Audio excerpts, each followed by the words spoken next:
એક શિષ્ય હતો ને, ગુરુ ને શિષ્ય બે હતા. એક શિષ્યને પરિસ્થિતિ બહુ ખરાબ હતી, ખાવા બે ટાઈમનો રોટલો ન મળે. પોતે માણસ સાચો, સત્ય, ગુરુ મહારાજ ને ભગવાન ઘોડે માને અને વિચાર કરે કે હારું માણસ જેવો અવતાર મળ્યો, કીડીને કણ હાથીને મણ મળે, મને બે ટાઈમ રોટલો ન મળે તો આ જીવીને શું કરવાનું? એટલે એને મરવાનો વિચાર આવ્યો, હવે આપઘાત કરીને મરી જાવ. પણ છતાં એના એક અંદર એક ગુરુ મહારાજના બાપુ શબ્દનો જો પાવર હોય, એની ટકાવારી હોય, એ તો હાંકડીમાં આવો ને તારે એનો તોલ થાય, ત્યાં સુધી ન થાય. એને વિચાર એવો આવ્યો કે મરી જવું છે વાત પાકી છે, પણ એકવાર ગુરુને મળી આવું, ગુરુના દર્શન કરી આવું. મારે ગુરુને કહેવું નથી, પણ ગુરુ મહારાજને હું એક દર્શન કરી લઉં. ગુરુ મહારાજ પાસે આવે છે અને વંદન કરી અને બેસે છે. અને પછી ગુરુ મહારાજને કહે, જો તમારે બાપુ ગુરુની, સદગુરુની, શિષ્યની એક શાન હોય ને તો તમારી દ્રષ્ટિ વાત કરી લે, બોલવું ન પડે, તમારે પીડા શું છે નજર વાત કરી લે. તમારો અને મારો જો ભાવ હોય, પ્રેમ હોય, તમે મારા ઘરે આવ્યો હોય તો તમારા મોઢા ઉપરથી મને ખબર પડી જાય કે આમને કંઈક પૈસાની જરૂર છે, કંઈક કામની જરૂર છે. આંખ વાત કરી લે, આંખ, જીભને બોલવું ન પડે. સદગુરુ મહારાજ એના શિષ્યને કહે છે કે મરવાનું હતું તો પછી આ શું કામ આવ્યો? સદગુરુ બાપુ એ વાત કરે ને, શિષ્યને વાઈટ હોય તો લોહી નો, અને બે આંખમાં આંવડાને ધારું થવા માંડી કે બાપુ હું કરું? કારણ કે એ તો સદગુરુ તો બાપુ આપણને બધાને ઓળખે છે. તમને જે હોય બાપુ છે ને, બધાને ઓળખે છે. કોઈને કહેતા નથી કે તું આમ કે તું આમ. બાકી કોઈ એમ કહેતો કે ના એમ ઝાઝુ કામ કરી નાખ્યું, બાપુને ઝાઝુ દઈ દીધું, એ કાંઈ વ્યામમાં રહેવાની જરૂર નથી. શિષ્ય રોવા માંડ્યો કે બાપુ હું કરું? મારે બે ટાઈમ એક પેટ ભરવાનું જો બટકું રોટલો ન મળતો હોય તો હું જીવીને શું કરું? એ કે મરીને અરસ્તો થઈ જાય. તો કે પણ બાપુ શું કરું? તો કે તારી પાસે કેટલા પૈસા હોય તો તું ધંધો કરીએ? તો કે બાપુ 100 રૂપિયા હોય તો કંઈક મારો ધંધો થાય.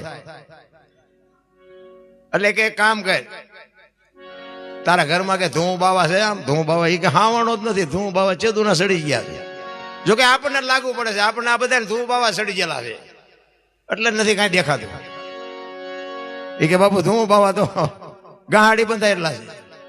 એ કે તું ધૂમ બાવાને લઈ અને હુંડલામાં ભરી અને બજારમાં વેચવા નીકળજે. પણ એને કીધું નહીં કે બાપુ આ ધૂમ બાવાને કોણ લેજો? ગુરુજી ઉપર શબ્દની તમને વિશ્વાસ હોવો જોઈએ કે મારો ગુરુ બોલ્યો એની સત્ય જ હોય. ધૂમ બાવાય ખપી જાય, ધૂળે ખપી જાય, પણ વિશ્વાસ હોય તો. ઘરે આવી અને એને ધૂમ બાવા પાડી અને હુંડલામાં ભરી અને બજારમાં નીકળ્યો. લાડ્યું પાડે, કોઈને લેવા છે ધૂમ બાવા, કોઈને લેવા છે ધૂમ બાવા. માણા દાંત કાઢે, કાન કઠાવાના માણા પૈસા દે, આ વેસમાં નીકળ્યો, જાનું કોણ લે? પણ જો સત્યની બાપુ હંમેશા તોલ થાય. સત્ય હોય ને એ સામે ને સામે કંઈક સત્ય ઊભું જ હોય. એક ગામમાં નગર શેઠ રહેતા હતા ને, એ નગર શેઠને એવો ટેક હતી, એવો નિયમ હતો કે ગામમાં કોઈક ફેરીઓ આવે અને એની બોણી ન થઈ હોય તો મારે બોણી કરાવી, એ મારી ટેક છે. હવે ધૂમ બાવા ઓલો રાડું પાડતો પાડતો નીકળ્યો એટલે નગર શેઠ સમજી ગયા કે ધૂમ બાવા કોઈ લે નહીં અને આની બોણી થઈ ન હોય.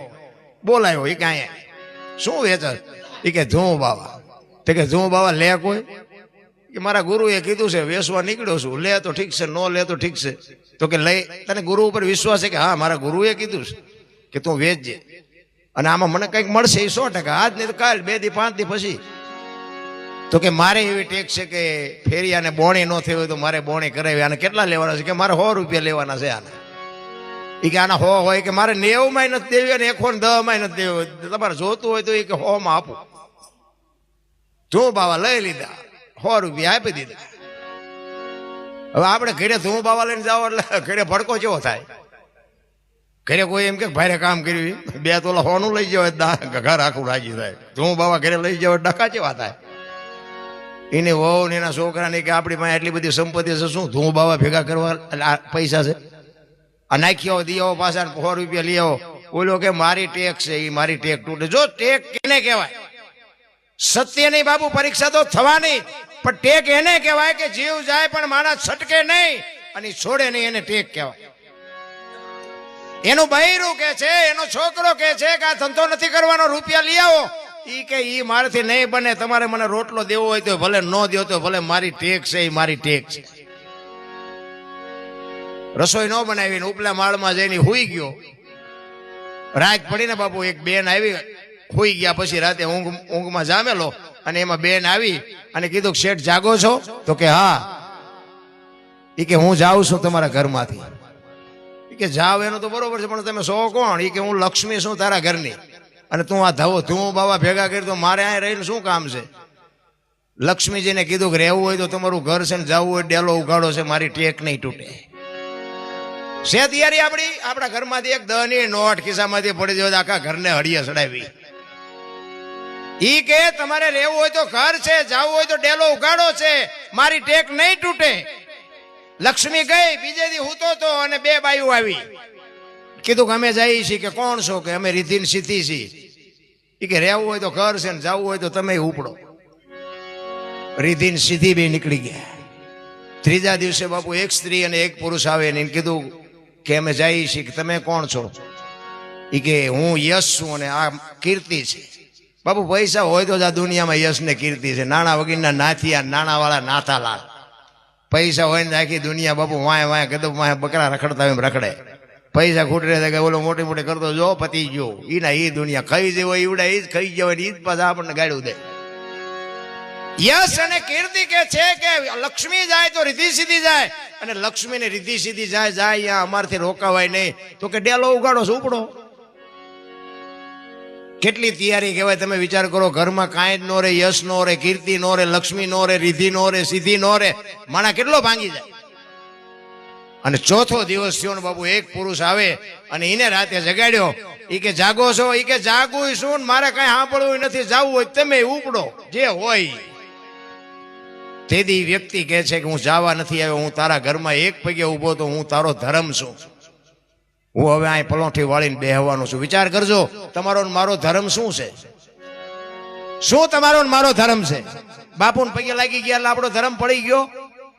મા બાપને રોટલા દે કઈ બહુ મોટી વાત નથી. આપણા મા બાપને આપણે દેવા પડે, એ કઈ ધર્મ નથી. ધર્મ કઈક જુદું છે. ધર્મ જયારે અહીંયા પલોઠી વાળીને બેહી જાય પછી લક્ષ્મી ને રીધિ સીધી ને બધા રાહ જોવે કે આપણે બધા આવ્યા, પણ ધર્મ કેમ નો આવ્યા? 1 દી 2 દી 5 દિન બાપુ યશ ને કીર્તિ ને એમ થયું કે આપણે જવું પડે, ધર્મ આવ્યો નહીં. ઈ ગયા. ઈ કે ધર્મ ને પૂછ્યું. ઈ કે ભાઈ તમે જ્યાં જાઓ ત્યાં જાઓ, બાકી આની નેક ટેક ઉપર હું એને ફિદા થઈ ગયો છું, હું હવે અહીંથી ન જઈ શકું. યશ ને કીર્તિ ને આવવું પડ્યું, રીધિ સીધી ને આવવું પડ્યું, લક્ષ્મી ને આવવું પડ્યું.